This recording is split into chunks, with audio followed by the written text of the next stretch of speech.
Have you ever heard of a slaughter? I oughta start dipping, sipping on that ST gets me to tripping. I don't slips, I bangs with that mad ass dog pound gang. It's a DPG thing. Corrupt from the SC. You wanna test? When you gonna put me up in one of your videos or something? You know I can still get in. Check this out. Welcome back to another episode of Rose and Gold. I'm your host, IK, and Dr. Ross is in the house.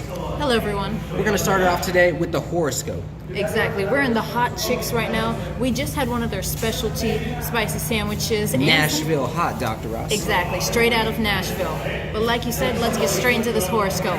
So for today we have Taurus, May 6, 2021. So, two stories seem to swirl about under Thursday's cosmic landscape. Taurus. On the one hand, the sweet Pisces moon reminds you to reconnect with your cherished friends and community. And So Dr. Ross and I want to say to all of the Taurus out there, if it's your birthday today, happy birthday. Happy birthday, Taurus. Exactly. And to thank all the you for Taurus watching out the there, Rose and Gold. Exactly. If you're watching Rose and Gold, thank you for the views and make sure to drop a like and hit the subscribe button. Tell them to bring me my money.